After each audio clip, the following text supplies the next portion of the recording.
आज मैं आपको सिक्किम की लोक कथा सुनाने जा रही हूँ। भारत के उत्तर में एक छोटा सा राज्य है सिक्किम। वहाँ के पहाड़, वहाँ के घने जंगल हर समय आपको वहाँ आने के लिए आमंत्रित करते रहते हैं। इन्हीं जंगलों में एक दिन प्रेम दोर्जी अपनी पत्नी के साथ घूम रहा था। जब वो घूम रहा था तो सामने से एक प्यारा सा हिरन कुलाचे मारता हुआ उसके सामने से आया और उसकी पत्नी ने देखा, आहा, इतना प्यारा हिरन, बहुत सुंदर लग रहा है। तभी वो हिरन आंखों से ओझल हो गया। प्रेम दोर्जी को लगा कि उसकी पत्नी को ये हिरन बहुत पसंद आया है, क्यों ना मैं इसे उपहार में दे दूं। फिर उसकी निगाहें उस हिरन को खोजने लगी।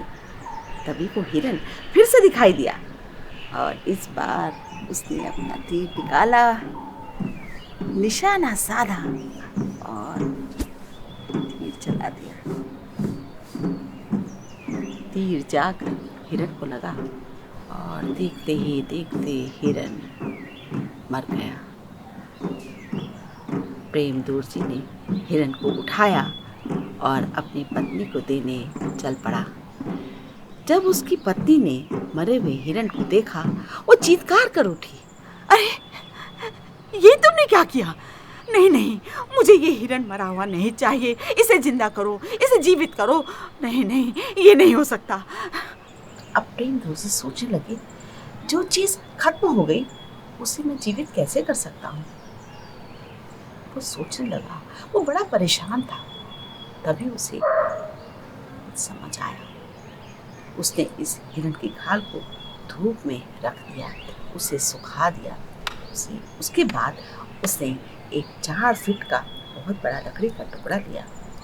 उसने 32 कीलें बनाई बांस की और उसके बाद उस लकड़ी के टुकड़े पर खूब अच्छे से उसने हिरन की खाल को फैला दिया और 32 कीलों के साथ उसे ठीक कर दिया। खींचकर ये पूरी एक डफली तैयार हो गई। जब वो देखा तो उसने सोचा शायद इससे कुछ हो पाएगा। अब जब उसने पहली बार ताल ठोकी, एक अलग ही आवाज निकली। फिर उसने फिर से ताल ठोकी तो कुछ अजीब सा कंपन हुआ। पूरे जंगल में ये आवाज गूंज उठी। अब उसने फिर से ताल ठोकी, अरे, ये क्या?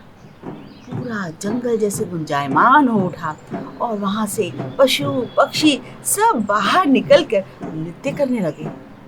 चारों तरफ पशु और पक्षी दिखाई देने लगे। बहुत ही प्रसन्नता और खुशी का माहौल था। उसकी पत्नी ने जब ये आवाज सुनी, वो भी अपना दुख भूलकर बाहर आ गई और वो भी उन पशु पक्षियों के साथ नृत्य करने लगी। तभी वहां पर एक छोटी सी चिड़िया डेल्फी, ये भी आ गई और ये भी वहां फुदकने लगी जैसे कि उसकी ताल पर नृत्य कर रही है। प्रेम दोर्जी ने इस चिड़िया को देखा और फिर उसने इसी का एक लकड़ी का नमूना बनाया और उसे अपने डफली पर रख दिया। इस डेल्फी के नाम पर ही उसने अपने इस डफली का नाम रखा डम्फू। आज भी जब तमाम समुदाय के लोग इकट्ठा होते हैं खुशी में या गम में, उस समय ये डम्फून के साथ होता है और साथ ही उसके ऊपर ये चिड़िया, जब भी इस पर ताल ठोकी जाती है ऐसा लगता है जैसे कि चिड़िया नृत्य कर रही हो।